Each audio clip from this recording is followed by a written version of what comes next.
Good evening, Razorback fans. Welcome to another episode of Hawg Talk Podcast, live from the Sterling Soap and Roastery Studios, part of the Believe in Buzz Radio Network, where you can hear us each week on 106.7 Buzz 2 in Central Arkansas. All live shows are presented to you by Arkansas Brewing Company in downtown Ozark. I am Porter Hayes. Alongside me, as always, is Adam Hall.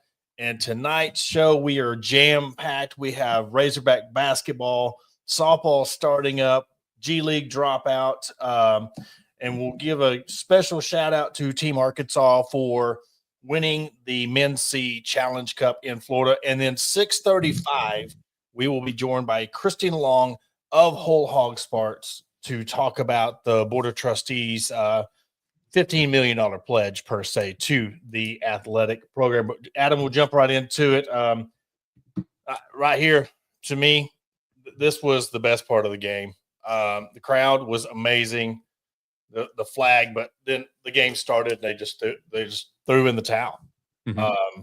It's 13-5 start to the game, and it's like they never recovered. And then when they did, let's throw a Whataburger media timeout after a timeout to kill the mood. You know, it was a lot of things happened in that game. Airball free throw that hardly was. I don't even know how many people mentioned that, because just everything that could go wrong for Arkansas didn't. I got to give it to Kentucky. They came in ready to go, and it seemed like everything they were shooting was going in. Mm-hmm. It was insane just how they were, the acrobatic shots, and it was their night. And we have nothing but to tip our hats. Good game, and then we have to take all the criticism that Blue Nation's been handling us since Saturday night. You know, it sucks. You know, the 18-degree walk back to the car. I think I looked it up. It was 0.8 of a mile that we had to walk. So it was cold. And the walk there actually went by a lot quicker than the walk up to the stadium. It was one of those that just.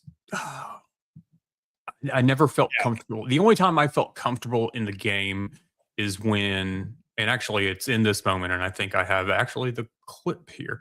Arkansas had just gone up like 4. Yep. 57-53, I think, or something like that. Arkansas calls timeout. Fans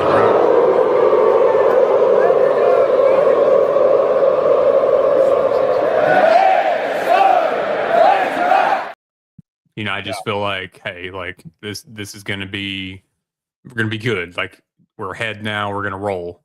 And then kind of the wheels fall off. I mean, like comment here, Doug shows in his technicals.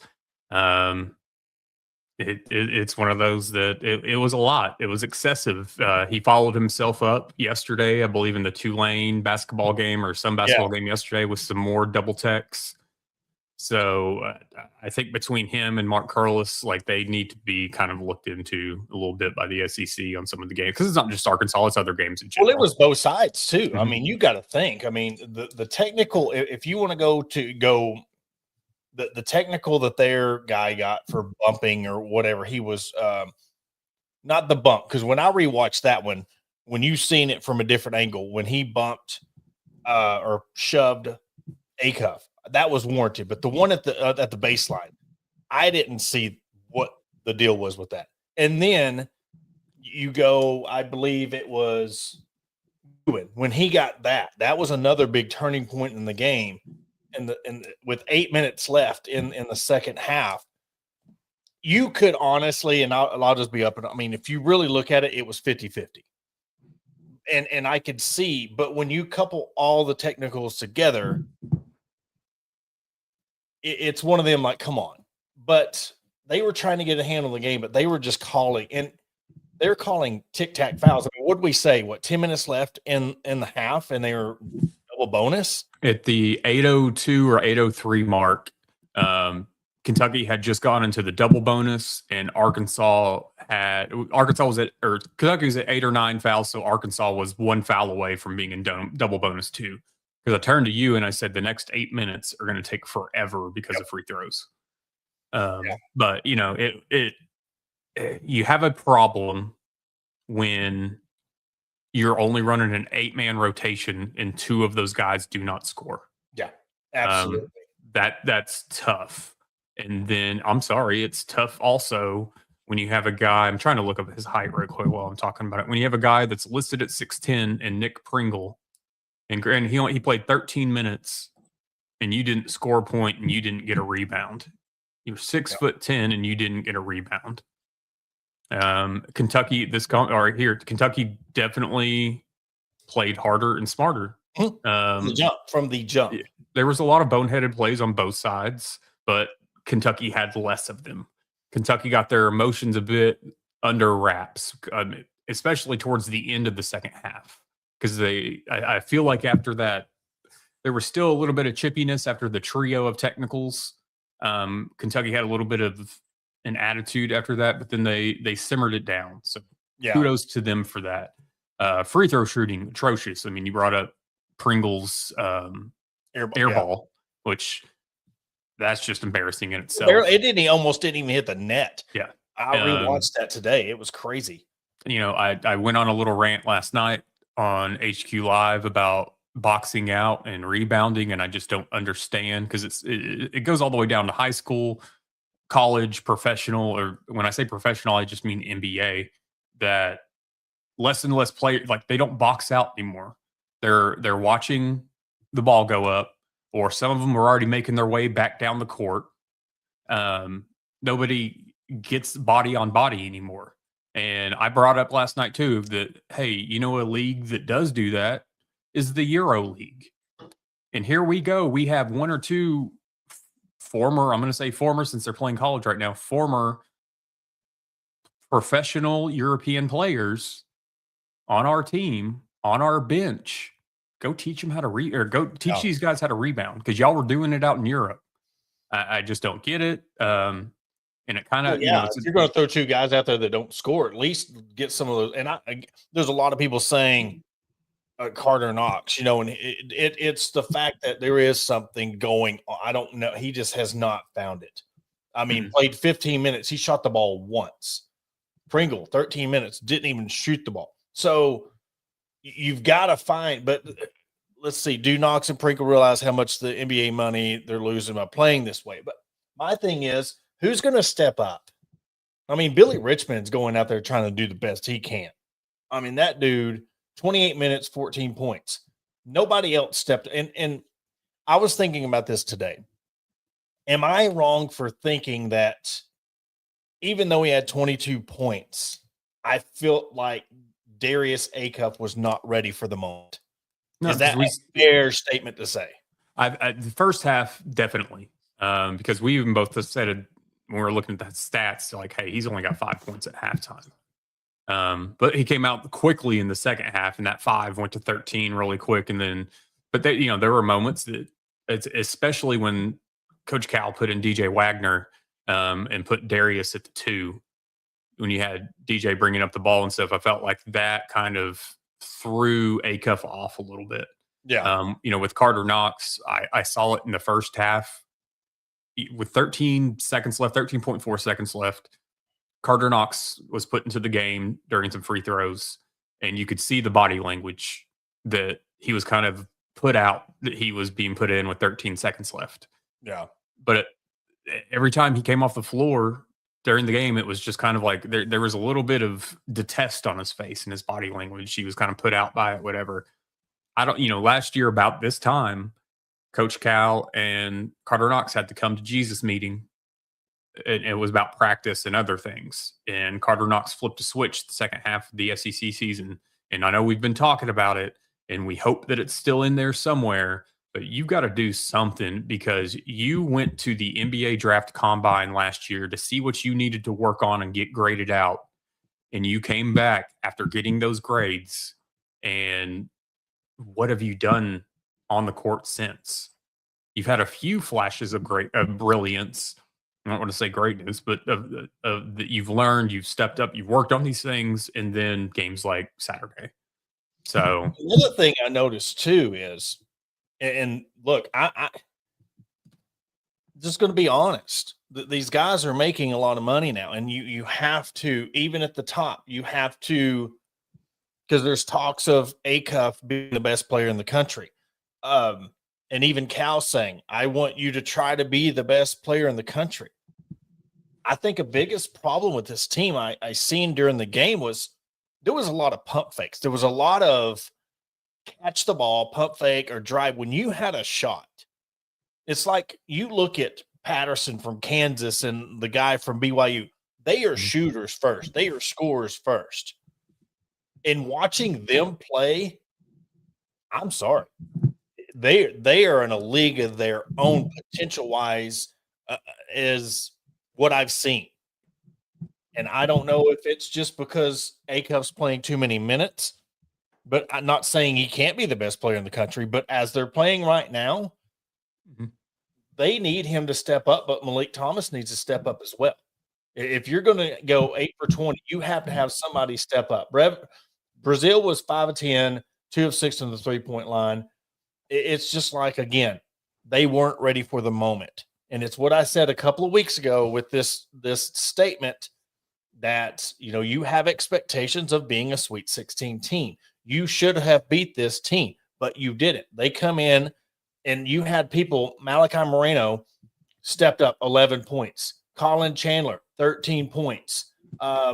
Trent Noah, he only had 9, but key three, and then 6 of 8 from the free throw line. Owe proved he was the best player on the court. That's how he played. 24 points, 9 of 12 shooting, 6 of 11 from the free throw line. But they'd let him get underneath their skin. He was getting underneath their skin and having his way. He was baiting them, and it was working. And you go 61% from the free throw line. You shot 12% from the three-point line in the first half, 1 of 8. You can't do that if you're going to make a run. You've got to turn this thing around because, Adam, we said it on Thursday. Your next 2 games are away. Mm-hmm. So we'll see. We'll see what happens. You got the week to figure some stuff out before you travel to Mississippi State on Saturday. So, we enjoyed our time in Fayetteville. Got up there a little bit early, did a little bit of shopping. So, all in all, it was a good day outside of the loss. Oh, yeah. And we had a lot, but again, it's weird. We went to Kick, linked up with them. I don't know if you're Kick Vintage guys. This is a really cool store, especially if you're an old head like me who loves all the vintage Arkansas gear, the starter jackets, the Apex jackets. Going up there and teaming up with them, they let us try on a few things there at the store. And so, but yeah, if you're in Fayetteville, be sure to go by there and see the collection. And at the end of the month, he's going to have a special collection drop there at the store. So, go by there, check them out, see what they got going on. And we're looking forward to doing more things there. We're talking about doing something around March Madness. So really, really cool store. Oh yeah. It'll be fun. What we're thinking about doing, we'll do a show or some shows up there during March Madness. Get with them, maybe do some brackets, some picks, things of that nature. They've got a good area set up, honestly, perfectly for us to be able to do some stuff with the owner and their staff. So it should be fun. It's cool reminiscing while you're walking through the store, looking at everything. Oh yeah. And before we hit a break, because we'll have Christina Long come on here in about 10 minutes. Softball season starts for the 9th-ranked Arkansas Razorbacks. Coach Deifel in her 11th year. Robin Heron, Ella McDowell earned SEC, all-SEC accolades, but it was funny, Adam, walking by Bogle Park, seeing all the snow and the ice. You're like, they play in a week. They start out. Let me pull up their schedule real quick. They start out in South Carolina. Crazy enough as it is, because that's where the snow is right now. They start out February 6th in the Kickin' Chicken Classic. Well, they'll play Virginia, Akron, and Coastal Carolina, and then they'll go to San Marcos, Texas, the following weekend, where they'll play Wichita State, Clemson, BYU, and Texas State. First home game February 20th. So they do not play in Bogle Park till the end of the month, February 20th for the Razorback Invitational. And I believe they have the Woo Pig Classic, yes, at the end of February before they start.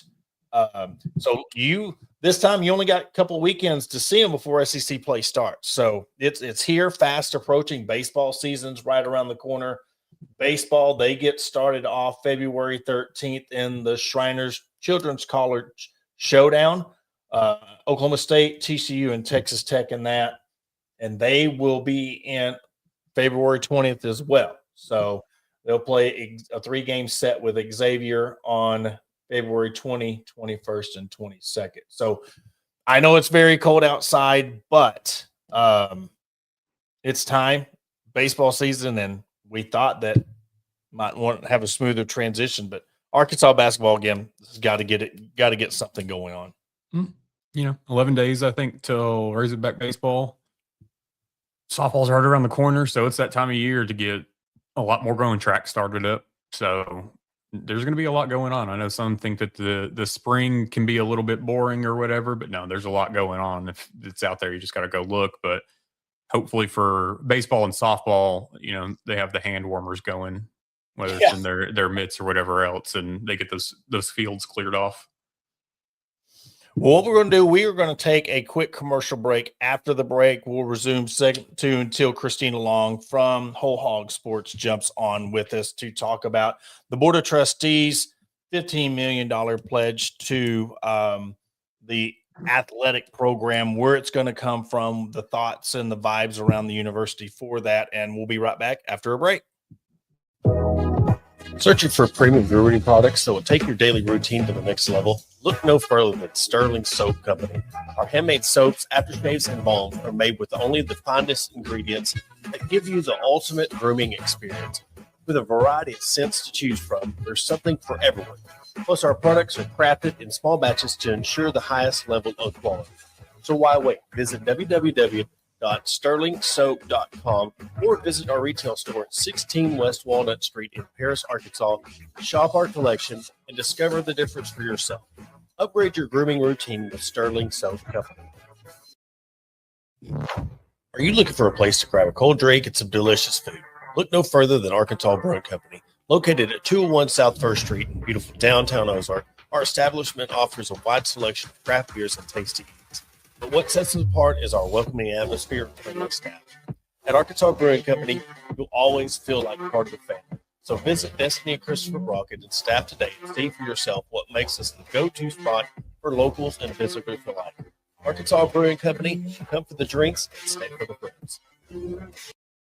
Attention DIYers and home improvement enthusiasts. Are you searching for the right tools and supplies to tackle your next project? Look no further than Mentor's Hardware Store. With locations in Ozark, Alma, and Clarksville, our vast selection of hardware and building materials is sure to have everything you need, whether you're fixing a leaky faucet or building a new deck. Plus, our knowledgeable staff is always on hand to offer expert advice and guidance. And with our competitive prices and convenient online ordering, Mentor's Hardware Store is your one-stop shop for all your DIY needs. Visit us today and let's build something amazing together. Are you looking to take your career to the next level? Look no further than ATU Ozark Campus.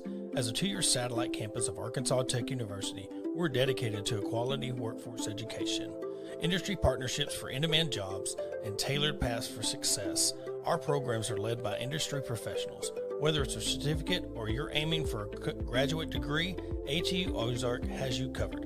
Visit our website at www.atu.edu/Ozark or contact us at 479-667-2117. Your future begins here. Welcome to Ozark Area Chamber of Commerce, where our mission is simple: encourage, promote, and aid an enduring environment of shared economic opportunity and civic development for the Ozark, Arkansas area. Whether you're a local business owner or a resident, we've got something for you. Shop our unique local businesses, explore the beauty of Ozark, and savor local flavors and find cozy accommodations. Join us in building a stronger community. And to learn more, contact us at 479-667-2525. Remember, together we thrive. And welcome back to the Hawg Talk podcast. Ended segment 1 a little early, so what we're going to do, we're going to kind of flip the script. I was going to end the show with this, but we'll start out segment 2 until Christina Long joins us to talk about the Board of Trustees. But I want to give a special shout out to my guys, Team Arkansas head coach, my guy CJ Julian from Ozark. Went to school with him, one of my best friends, and couldn't ask for a better guy. But Team Challenge, Team Arkansas, Men's C world champions or national champions. It's like an all-star team per se of guys from all around the country. Went 7-0 in Florida. And it's funny how they were talking about they were being in Florida and then the cold temperatures that were going on there the last couple of, I think, 35-mile-per-hour winds. You think you go to Florida to enjoy, the sunshine. But led by CJ Julian, CJ told me that Jimmy Panel led in batting, 833, and they had 6 guys named to the all-tournament team. This is the very first team from Arkansas to win the tournament, much less go as far as making the championship game. So have you ever played slow pitch softball? No. I've only played baseball before. And I've always wanted to like join one of those adult leagues or whatever, but no, I've never taken part. It's a lot of fun. I've been playing since I was 16, and I joke with CJ like I'm going to be on. I was on the team, but I was injured reserve. I stayed back. They didn't let me. They named me on the travel squad. So met up with CJ last night and had a good time, good laugh with that. But been tracking this team. The team you play on, you play all throughout the year, and then this is a all-star group that gets put together, beating Florida. North Carolina, no, they played Nevada and then Florida Central again because it is the best of like what they call a double elimination. And then if you get to the end, you can try to double dip to win to in the championship. So, yes, special shout out to my guys, Team Arkansas, for their trip down to Florida and bringing back the championship. But we are going to be joined now by Christina Long of Whole Hog Sports. Christina, thank you for joining us. We talked about coming on, and then you was like, oh, I totally forgot to get back with you. So we have you on, but interesting time to have you on. I really want to talk about the Board of Trustees and y'all's article in Whole Hog Sports about $15 million to the athletic program. And y'all did a very good job reporting on that. And I was telling Adam when we first seen it, I was like, oh my, this is going to be awesome. But when you read the article, just so much to unpack with it. So just kind of talk about it and what y'all found out. Where's this money coming from? What's the vibe about this is going to either impact the fans or the students or tuition? So just, tell us a little about what y'all found in the article. Yeah, so really what this resolution does, and this is a resolution that did pass during this Board of Trustees meeting, really what this does is it kind of does 3 different things. So first, it directs that they will cancel the annual transfer of money from the athletics department to campus. And that's been going on for a while. That's not a new thing. This year, I think it was about $4.6 million. Over the last 3 years, it was an average about $4.4 million per year. They are canceling that. They had already paused it for the next 2 fiscal years. So that was already on pause, but they were maybe considering doing some things about capping it at a certain amount. But this resolution gets rid of that entirely. So athletics in perpetuity until they, decide to repeal this or whatever, they will no longer transfer money. Then what it does is it directs the chancellor and the AD to jointly develop a plan that provides institutional support from the university to athletics, and that is for $6 million per year, subject to the rate of inflation too. So that'll go up and kind of scale up. So that is a really big piece of this because that is without precedent at Arkansas specifically.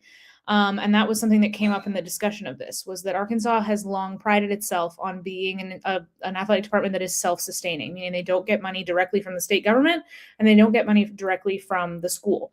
Now, the school supports them in other ways. The school helps them get revenue by selling student game passes, paying them some royalties. They also have some no-cost benefits that I outline in the story, like not charging them for use of parking lots or, handling their payroll services, things like that, that the athletic department just doesn't have to pay for. So it's saving them money. And Charles Robinson had outlined that in some emails that I acquired from November, where he was saying, hey, we already support them to the tune of about $10 million with that revenue and with those no cost benefits. This is direct institutional support. And it's something that they have never had. The big thing we talk about with this is where that money is going to come from. And what Charles Robinson, the chancellor, was worried about is he is against the addition of a student athletic fee or increasing tuition. But he's saying, if I have to find $6 million, I don't know how else to do it other than things like that. The third thing that this does is it directs athletics to actively pursue operational efficiencies and reasonable cost reductions, new revenue opportunities, fundraising, and support, with the goal of generating at least $5 million a year to the department's all-in fund. And that is a new thing that we had not, as far as I know, I hadn't heard of it. And as far as I know, that was nothing that anybody had talked about. There was some confusion when this came out about, is that the new NIL thing? It's not. This is an internal fund. This is a pot of money specifically for like football operating expenses. And it is something that, people can contribute directly to, not like fans through a membership thing. It's not like that, but a donor could say, I want to give $2 million to this all-in fund. That is part of this, but the athletic department has to direct $5 million per year to that. So those are kind of the three parts of this. And so that's where that $15 million number is coming from. So, at Ryan Silverfield's press conference, we heard about money. We've got money, or money's coming, or that, is this a part of that, and that we were told about, at this press conference? Because the timeline of a lot of things, it's just kind of, I feel like, a little bit funky, especially for the fans. It comes out with, hey, there's this surplus, and then there's this vote that Hunter Yurachek and they didn't know about until the day of, and then that comes out, and then, hey, we may have to raise tuition, and then, oh yeah, here's this new deal with Oakview Group, and we're going to bring concerts, which they announced the first one today, to Razorback Stadium. It just all seems kind of funky, I think is the best word for it, from the fan standpoint, that we're this timeline of events. Yeah, this is stuff that I think this has been in the works. I mean, when they knew they were going to need a new football coach, they knew they were going to need to provide some additional support. They knew to attract a candidate, they were going to need to be able to say, here's what we're going to do for you. And I think when you go back and look at what Hunter Yurachek said during that press conference that had a lot of questions about money, he talked about, hey, we have this new financial commitment, and that some of that is reallocation of funds in the athletic department. That's similar to that $5 million. Hey, we're going to find ways to kind of come up with that. We're going to find ways to make room for that, to put that into football. And then also he said our board of trustees is going to be making a significant commitment. And this is what that is. This is the plan that they drew up. The not finding out about this until the day of thing, that was a big deal in the room or on the call when they were talking about this, because most of the people, so this passed 7-3, the 3 votes against it were not necessarily voters saying, or trustees saying, we should not do this. It was, we're not doing this the right way. We did not receive this resolution until 8 a.m. the day of the meeting, which is not how we normally do business. What I think is, and part of one of the things that Kevin Crass, who was kind of one of the main voices objecting to this, was he asked, Hunter Yurachek and Charles Robinson were on this call. They don't vote, they're not trustees, but they were on the call. And he asked them, have you seen this? And they both said no. And he said, it's crazy that the 2 people who are most affected by this haven't seen it. I think the takeaway that people have had from that is that they didn't know this was happening. And that's not the case. This was not done. They were not blindsided by this. Hunter Yurachek did not know this was happening. I don't think they're lying to you and saying that they did see this, and I don't think they saw the actual text of this resolution, but these are things that have been being discussed. This was not done behind their back. And I think there's also been a read of this that is, well, this is the board of trustees forcing Hunter Yurachek to do his job. And I don't think that's what this is either. I don't think this was done without Hunter's knowledge or input. I don't think that this is them saying, you've done a bad job and we're forced. I don't think that's it at all. I think this was done with, some input from him and him kind of telling them early in this process, hey, here's what we need. This is the level of commitment we need to see. This is what we need to compete. I don't think the whole thing was his idea either. I think this is all, a lot of people have their hands on this. A lot of people, this has been being developed for a while. They've been talking about this since at least November, if not before. So, it raises a lot of questions because whether they did or didn't, you're hearing them talk. I want to say outside both sides of their mouth when it comes to they did, but yet they're saying they didn't. But if they did, it's so from the fan base's standpoint, I'm sure from y'all's standpoint, you're like, what do y'all know? What kind of spot is this administration in? Like what kind of rock in the hard places Hunter Yurchek in right now? I know he's getting a lot of heat. And like we were talking, me and Adam were talking about last week was, just when you think things are going in the right direction, you hit a wall and you see that they're putting themselves in a bad spot. But now you see the concerts which can generate money.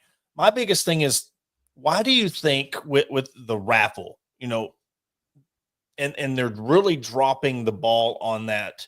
You talk about from a standpoint of the basketball team and fundraisers. What do you think their deal is with that, and just not wanting to promote it and not really utilizing that as a strong point of their fundraising? Yeah, I mean, I think it's hard to know because a lot of people are involved in fundraising efforts. A lot of people are involved in those promotional efforts. I've gotten a lot of question from readers we have at Whole Hog Sports about the partnership with the Link U, the new sort of the third try at NIL basically, and about, hey, why am I not hearing more about this? Why is this not being marketed to me? And I think there's reasons for that specifically. I think part of that is they did sort of a soft launch of that when they announced that back in, I guess it was December that they put that out, I think. And I think that was kind of like a soft restaurant opening, and they're going to add more. And I'm talking specifically about the Link U thing. They're going to add more features to that. I think they felt like they needed to roll something out when they did because the portal was happening and people needed to feel like they could contribute. I think they have bigger plans for it and not everything that it's going to be is out yet. And so I think maybe, I'm speculating, but maybe they're just hesitant to heavily promote a product that's not totally finished. But at the same time, you have a membership platform up and running. Mm-hmm. To me, why not promote that? Why not? You have that. That's not going to go away. You're not going to cancel that. If anything, you're just going to add to it. You're going to add perks to those membership tiers is what they're planning on. And so why not, I don't know why they haven't promoted that more. Again, there's a lot of people that have their hands in these things, but I think that's a big concern is people feel like there's kind of a lack of, I don't know, consistency or I don't want to use the word alignment because people usually use that to mean like between your chancellor, your AD, your football coach, whatever. But I think, the alignment thing is also something that people have talked about. And I think the way I see this board of trustees thing is I think this is a win for athletics. I think this is a win for the people that wanted to get more funding for athletics. And I think it puts the chancellor in a difficult position potentially because he's going to have to, he's got to come up with a plan by March 1st. That was what was in this resolution. He has to come to them by March 1st and say, here's my plan for getting $6 million to athletics every year. And so I think this is, if you're somebody that wants to see the school do more to support athletics, then I think this is something that you like. With the concerts that have been announced or whatever other events they bring in the future. So I'm just by all of this and like what the chancellor has to do. And so that's going to be completely separate from what they're coming up with when it comes to the possibility of raising tuition and things of that nature, correct? Yes, that's a different thing. That's athletics generating revenue for itself. The academics thing is campus has to find $6 million to give to athletics. Yeah. And it's the thing, it's almost like, okay, we were pledging, and you could see where, again, this goes back to putting a bad taste in the fans' mouth and students, because what I really wanted to ask you is, and I don't even know if you know this, but another thing me and Ab were talking about is like what the students at Arkansas pay for their student tickets and their perks. Where does that stand with other colleges? SEC schools or ACC schools. So, I mean, are they getting a pretty good deal? And if they were to raise the prices of that, would that still put them on par with other schools, or are they really kind of right there on par with other schools? So in terms of student tickets specifically, I'm not sure what other schools are charging for their ticket packages. Arkansas has gone up by about, let's see, it was $85 in fiscal year 2024, went up to $125 in fiscal year 2025, and now it's $175 to get that student ticket package that you can get access to tickets for the main 3 sports and then access to other sports as well. So I don't know how the ticket package price specifically compares to the SEC. But the student fee thing, there are only, there are 4, it's public schools. So throughout Vanderbilt, I don't know what they do because we can't request that information. It's not public. 4 SEC schools reported revenue from a student fee for athletics in fiscal year 24. So that's the most recent data available. So that's basically the 2023 football season. Think of it that way. So that's Auburn, Georgia, Florida, and Tennessee. South Carolina has since added one. They announced that addition in June of 2025. And that fee, if I remember right, is like $300 a semester. Georgia's student athletic fee is like $67 per semester. So there's a huge variance here. And we don't know yet what Arkansas would want to price that at or what they would want to add. And I think there's some, like Florida has a fee that I think is a little bit higher, but the athletics part is wrapped into something that also pays for like the student health center. And like, so it's like one fee that does a bunch of different stuff. And South Carolina's might be like that too. Georgia's is specifically a student athletic fee and it's $67. So that's something, it's a small group of SEC schools because the student athletic fee specifically, that used to be mostly common at the group of 5 level because that was like a huge way they made revenue because they don't have massive TV deals. Yeah. They're not selling massive amounts of tickets. They're not selling those tickets for a whole lot of money. So student fees were a large way that smaller school athletic departments stayed afloat. And now we're seeing bigger and bigger schools add things like this to kind of add more on top as they kind of just continue to need more money for everything all the time. So I believe it was a week or so ago, a lot of donors, fans with season tickets got the emails that their donations were going to be raised. Was that just fans that had been more or less grandfathered into a lower price and they're just bringing it up current to what new donors or new season ticket holders are paying? Because there was a lot of confusion with it that whenever it came out. Yeah, that's exactly what it is. It's not quite the same thing as the Bud Walton Arena reseating or the Baum-Walker Stadium reseating that we saw recently. This is more trying to get it. They're kind of getting rid of those grandfathered in prices. So, like for example, I know some former faculty members that they've had their seats for a long time and they haven't been donating at all.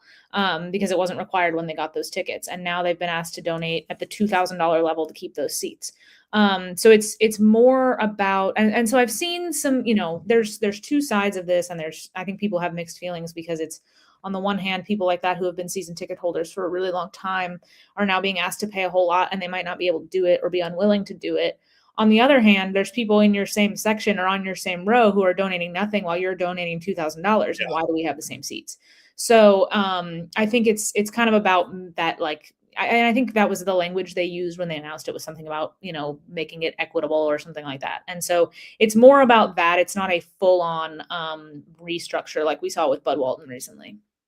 We've got a question here. Can we expect new surcharges fees to be added to items affecting the common fan like we see with 3% concession fee? Have you seen any more fees that could be coming for the fans, or is this just so fresh that you're just trying, again, like you're like an athletic program, you're trying to catch up with everything going on? Not yet with Arkansas specifically. I mean, I don't know specific plans for that. I think it's certainly possible. I mean, I think we've seen a couple schools add, and you mentioned the 3%, the concession fee. We've seen schools add something that their talent acquisition fees. That's another way we're seeing people make money off of that. And so I think, Hunter Yurachek's been open about how they're trying to explore every avenue. I mean, that's what the deal is with this concert thing. These Liga MX soccer games, that's another revenue stream. He's long been for a couple of years now, he's been saying, hey, jersey patches on logos are coming and we're going to be ready for that. We are going to participate in that. So expect to see that for sure. Expect them to be wanting to sell those. So you're going to see more things like this. And it wouldn't surprise me if you see fees like that, but I don't know of any current plans at Arkansas to implement those. And how, just from a journalist standpoint, how crazy has all of this been, like the past 2 years of, one, just with the craziness of how much these players are making now, and really truly watching, I mean, Arkansas, for a perfect example, someone that's behind and it seems like they just can't catch a break and can't catch up to the times, because as soon as they find a way to get to step A, everybody else is already 3 steps ahead. Just how crazy has all this been trying to, cover all of this? And then when you think you haven't seen it all, we're seeing now new things come out with pro players and billionaires getting all. Just from a journalist standpoint, what's it been like covering all this? It's been crazy because of how much it's changing all the time. It feels like even when something new, some new policy happens, some new rule is made, it's like, who knows if this is enforceable? Who knows if this is going to change in a year? We get a new playoff format. Okay, we're going to have it for 2 years and then we're going to make it bigger. And I think that's the biggest thing, is not just the volume of change, but how quickly it's happening. And like, I graduated college in 2021. And so like the time I've been covering college sports professionally it was like right before all of this kind of started. And then now, and it's just all been going and going and going. And so I think that's what's been so challenging about it, is that everything is changing. And that's what's so hard about, for the people that work in this too, the people that are trying to find the answers, or they're trying to operate under the ever-changing rules. It's very, very hard. And I think fans feel it, and fans feel frustration, because I've said this on our podcast several times, where I imagine it's hard as a fan now. I imagine sometimes you feel like you need a law degree or an MBA to understand what the heck is going on in the league you like and the for the team you support. And that's probably pretty annoying if that's not what you're here to do, if you just want to go watch football on Saturday, And going to see a football team that's winning 2 games. That's the hardest part of it. And, even look at the basketball team, the expectations of each team, whether our basketball doesn't make it to a Sweet 16, baseball team doesn't make it to Omaha, then you're automatically facing trying to fundraise a whole summer, knowing your team's probably going to win 3 games. I know it's all making y'all's job harder trying to cover all this, because you never know what's going to happen. Yeah. It's a lot, and it's ever changing, and throw in a coaching change and 40 new players and everything. And it's been wild. And, I just saw somebody comment something about, hey, how is Hunter going to sell jersey patches when he hasn't sold the naming rights? The naming rights thing was a story that I did. I guess it was the last summer. And it was something that, we had noticed, and we had noticed that, hey, this name has been on the stadium. We know it expired. And that was, fairly public knowledge. It was not a secret that the naming rights, when they expired, and just hadn't been sold, still haven't. Maybe there's something in the works that they just are working on announcing. To my knowledge, no. So that is a big deal. Now, I will say the stadium naming rights is a much bigger asset, I think, than the jersey patches. I don't know on average how much a jersey patch, like in a professional league, has sold for. I don't know the ballpark we're looking at. But a stadium naming package can be a huge amount of money. And so there's only a select number of places you can go that are willing to spend that. And I also think when they sign those deals with Walmart and Tyson for the on-field logos, when you sell a stadium naming rights package, you're selling all kinds of signage. And those are 2 big signage spots that are already sold. And I can't remember how long those go for. I can't remember what year those are up. But if you're selling to, some bank for your stadium, you're going to have to kind of prorate your on-field signage, because you've already got spots bought and paid for. And say, okay, I can't actually give you those till 2031 or whatever it is. So that's not the hang up with the stadium naming rights, but it's one other thing that's all of this is kind of in the mix. So the jersey patches, we'll see. I think that might be easier to sell than the name to the stadium.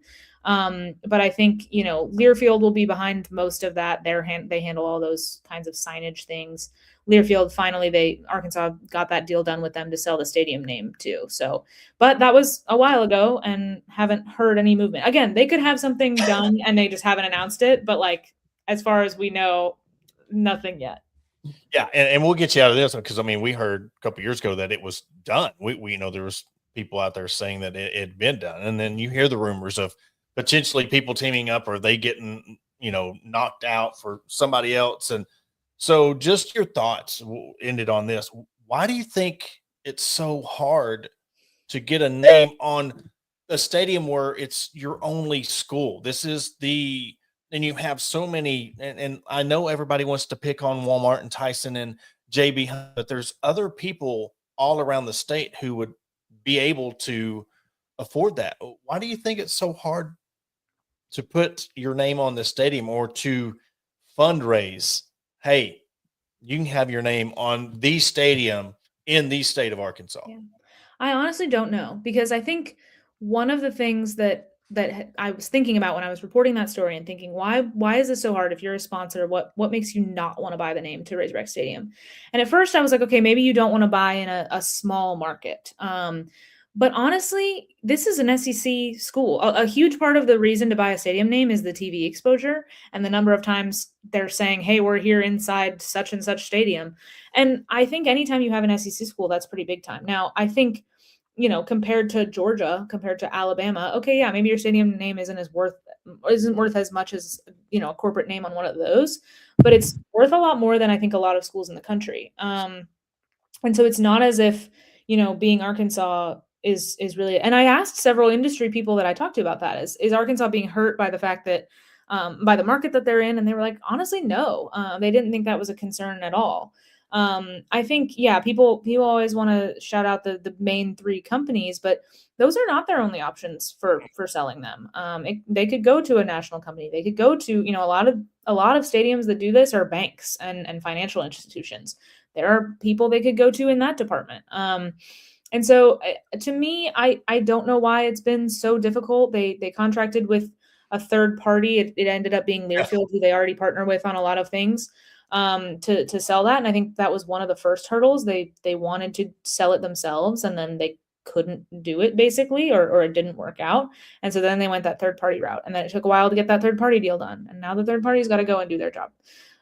So that's part of why we're seeing the delay. But to me, I don't think it should be, and I say this, I don't sell naming rights for a living, but to me, there is nothing about Razorback Stadium that makes it uniquely difficult to sell to me, or that should be causing you it. Come over the hill, you see, exactly. So, but Christina, thank you so much for your time. Always a pleasure to have you on, and talking about, because I know it's a hot topic right now, and I know the more that comes out, we'll have you back on to discuss those, because again, the journalism where y'all do the research and be able to give the fans the true insight from behind the scenes. So again, thank you so much for coming on.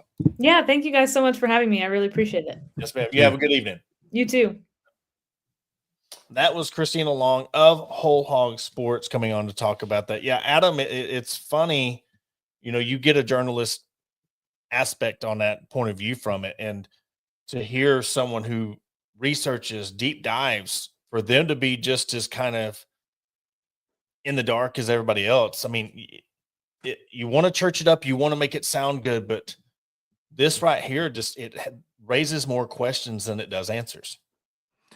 I'm still kind of like a lot of fans, just uncertain about a lot of things, and we get told I guess I know that we're not going to get privy to all the information that comes out when it comes out, but I guess what I took from some of the press conference, Ryan Silverfield's initial press conference, was kind of made it sound like you already had like funds in place, or these plans in place or whatever. And I feel like that as things are happening, like right now, boom, boom, boom, it doesn't seem like that was the case. And maybe I just misinterpreted some of the stuff that was said during that initial press conference. Which is very well possible. Like I said, I just feel like everything feels a little bit funky. By all means, though, if you're finally coming up with ways to bring more money to the athletic department, mainly to the football team, go for it. Yeah. I'm still in the boat, though, that academics should not be paying for athletics. Athletics should be paying for academics. And that is something that is what do you want to say, a hill I'll die on, whatever the case may be. There in no way, shape, or form should these students have to pay an increased tuition or anything of that nature to pay for the athletes. Especially when you're paying athletes who will probably never do a full semester of school. 100%. It's hard. It's hard to tell somebody you're paying $20,000 a year. And John Williams brought up a good point about the whole Texas thing. Why you would talk about grandfathering people in, raise their tuition up, bring them on par to, because yes, it is. And I guess in a way it's kind of being hypocritical, but yet why are the people in Texas getting such a big break? bring them up, not bring them up to par with other in-state, but you could raise it a little bit to help with a lot of things, because we can get this $16 million or $15 million for the athletic program, but you're still going to need more money. And like this part right here, the band scholarship came from that money. So the ramifications of you're still going to have a nest egg to help out. I know you're $7 million in surplus, but the fact is you don't want to hurt the in-state kids. You don't want to hurt the students that put 4 years in or 5 years in, or you get your bachelor's and you're pursuing a master's or your doctorate.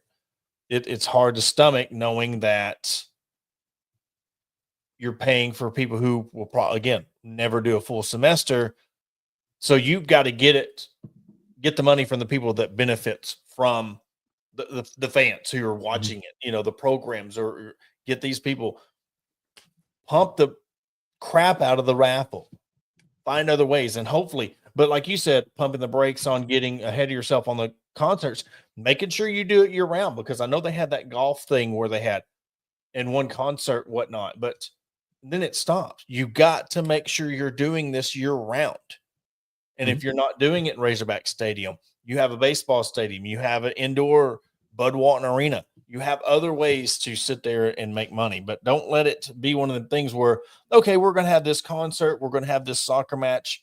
It gets everybody fired up, and then you just stop. Well, you got to think too, with like the concert coming in. I mean, all the field issues after the concert that they had to deal with. So is there a plan in place that you're going to put a concert there? Are you going to are they going to pay for new grass after the fact? I mean, there's a lot of things that you've got to look at. Cost, yeah. Because I know it at the high school fields, that's a good pretty penny to replace turf on a high school field. So I imagine what it costs for an SEC football stadium. 100%. But yeah, Adam, hey, no problem, man. I know we had a lot of people. I was talking to them about Team Arkansas and told them at the end of the show when we started our first segment off. So for those tuning in late to the show, again, we started off second segment congratulating Team Arkansas for winning the Men's C Challenge Cup Championship, first ever Arkansas team to win, going 7-0, including play, coached by CJ Julian, a team from Arkansas. But hey, Ozark right here, I'm going to say they're from Ozark, Arkansas. But you have the roster right there. 6 guys made all tournament team: Michael Hubby, Jimmy Panel, Stephen Huff, Adam Kelly, Colton Patterson, and Brendan Vasquez, and Ryan Taylor, members of the team. So I want to send a special shout out to those guys for competing down in Florida and bringing the championship home. Looking forward to at the end of the month, I believe they're having an autism awareness tournament. So I wanted to be a part of that last year. We are going to play a huge role in that and spreading awareness for that as well, because everyone who knows me personally, autism has a special place in my heart. So going to talk with Joe Stout about us potentially teaming up and having him on the show too. It's a nationwide thing, autism awareness softball tournament, teams from all over the nation. I looked on it, and there was like over 100 teams for this, all for autism awareness. So I cannot wait to share the details on how we're going to be able to help with that. So, Adam, you got anything else? Yeah, for this right here, we'll shout out Ryan Taylor one more time, because one of your biggest fans is in the audience tonight. And, anytime y'all want us to come embarrass ourselves at one of y'all's practice, I'm sure we'd be game for it. Yeah. It's been a while. I used to play, but I would definitely embarrass myself, because I would be that one that still thought I had it. And I swing like King Griffey Jr. So I did forget one name. Let me get back here real quick. He wanted me to shout out the biggest fan, Peyton Kelly. Is that what? No. Biggest fan is a little girl that absolutely adores the team. So Peyton, wanted to give you a special shout out too. So Adam, you got anything else before we wrap it up? One last shout out to the G League dropout, Charles Bediaco. We didn't get you tonight, but we'll have plenty more time in the future. We can Thursday. We'll circle the block with him on Thursday. There we go. That works. Well, for everybody, thank you for tuning in to this episode of the Hawg Talk Podcast. I want to thank all of our sponsors, all of our fans, and we will catch you on Thursday.